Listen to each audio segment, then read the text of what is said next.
I have a gallery show opening today and it's all close-ups of people's faces. I have spent so much time prepping this gallery, composing and getting the shots balanced and making the image feel correct to me.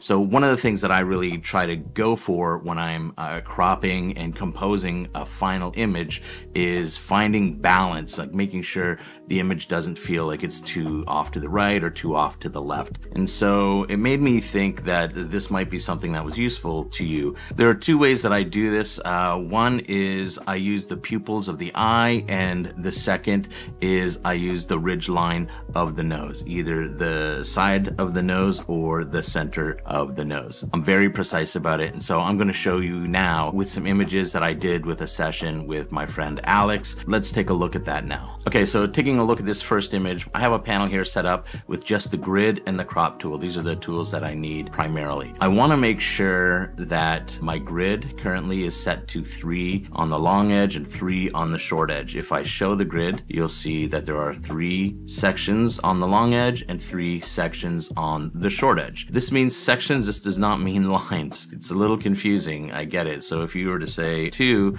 then it's going to mean 2 sections on the long edge, not 2 lines. So that's something to keep in mind. If you go to 1, there is no section. You'll also notice here under grid type, we have rectangular, we have golden ratio, and we have the Fibonacci spiral. I'm going to stick with rectangle so that we're working in a simple rectangular grid, and I'm going to use a 3x3 grid. If I turn off show, it's not going to show the grid. If we look at the crop tool here, it says show grid while cropping. So I'm not currently cropping, even though I am on the crop tool. If I were to go in and start cropping, then the grid will show up. Those are the basic grid settings that you need to be aware of. Under the crop here, you have the ratio, and you can add custom ratios. I have a few different custom ratios set up. For the purpose of this, I'm going to stick to 4:5 and 16:9, and I'll get into that in a bit. So starting with this image, the primary thing that I will do is I want to try and balance on the eye pupils or the nose ridge line. If I come in and I start cropping like this, I want to put a horizontal line on one pupil and the vertical line on the other pupil. When I open this up and remove the grid, you can see this is a nice balanced composition. If I want to change the ratio of the crop, which I can do here, or I can do up in the crop tool at the top, let's say I take this back to a 2x3, then as I'm moving this, I want to reposition the grid to get the photo balanced for the ratio of the crop. So having the composition be a lot more balanced. If I want to take this to a vertical image, and I'm going to set that as a 4:5 and go vertical. If I take this off, this feels it's a little off. I'm going to line one of the lines up here with the pupil. That's a more balanced image. If I crop in tighter to get right in on these pupils, I'm going to have a vertical line on one, a horizontal line on the other. Now, with this being a tight crop, you can see it's definitely tight, but it's off to the side. So this is when I would switch to putting a line on the ridge line of the nose. So now I'm going to change this short to 2 so that I have a center line, and now I'm going to use the ridge line of the nose and a pupil to balance the image. If I put it down the center of the nose here, you can see it's still off to the side, but if I bring it over to the ridge line of the nose, the image is better, but it's still not great. So what I want to do now is I'm going to say, okay, well, this isn't the pupil that's going to give me balance. So I'm going to pull the crop out until I have the grid line going through this pupil, and then I can bring this back to the ridge line of the nose. And that's a much more balanced image. So if I pull this crop out all the way, it's too off. If I move this grid line to the pupil, now that composition is perfect. So as you adjust your crop, you want to adjust your grid lines. Now, because we have this triangle down here in the lower right and this head in more of the upper left, the image has a much greater balance to it as we move through the image. Our eyes take us from the face down through the hands and then bring us back up to the face.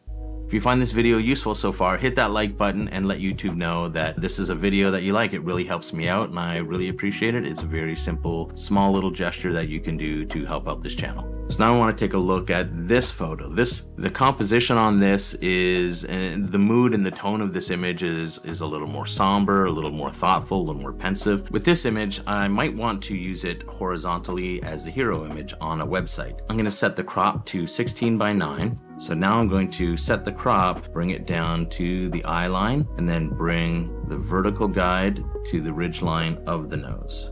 That's a better image. If we come in a little closer, bring the vertical guide to the other side of the ridge line, readjust so that horizontal grid line is across the pupils, and then we have a new crop. And this feels like a good balanced composition for this image. So let's take a look at this image. With this image, what I wanted a very strong image, a very strong composition, and I wanted this right up here. So what I'm actually doing is I'm using the nose here, the ridge line of the nose, as my guide for the composition. Because I want the eyes to not be balanced. I don't want this photo to feel balanced. I want it to feel strong and intimidating. I'm still gonna use the ridge line of the nose for a compositional marker, but I'm gonna crop in tight here on the eyes. I'm really gonna put the eyes out of alignment here and cropping in tight on that head. So now this photo starts to feel a lot more imposing. The fact that the head is up in the corner and he's looking down on you, it feels very imposing. And then that is the final composition for the image. And this image feels good, it feels strong, it feels balanced, and it has the right intention for this image, for this crop. Here I have an image from a recent acting headshot session that I did, and what I want to do here is I'm going to start with a 4x5 because acting headshots are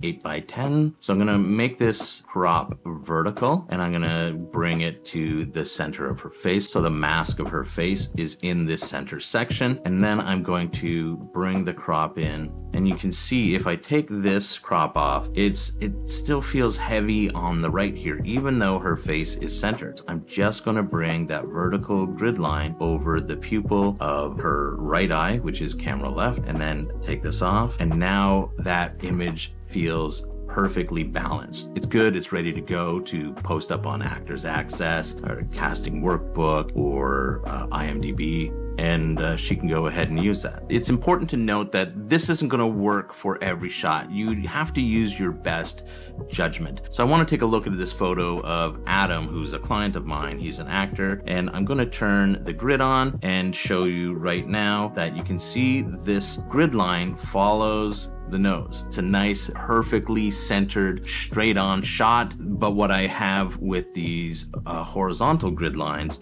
is that they are following the mask of the face. They're coming in across the brow and right across the chin. So that gives this image a good balance, a good distance, and it becomes a great headshot. Now, using those guides we established earlier, and that process that I established earlier and talked about earlier about how I set up my crops, this is an IMDb crop. So you can see I have the mask square in the middle of the center segment, and that feels okay. I think we can still do better. I'm gonna set this crop to 4x5, come in here, turn to the cropping tool, and then I'm gonna go back to the pupils here. Rotate this a little, and now I'm gonna set to a single grid line, run it right down the nose, take a look, and that feels like a good, solid, balanced shot. That's a great crop, and I think I'm gonna leave it there. So these are guides that you can use to help improve the composition of your images and the cropping of your images and your headshots. This video right here will tell you how to price your headshots, so check that out. Thanks for watching. Subscribe to this channel for more videos like this. Take care.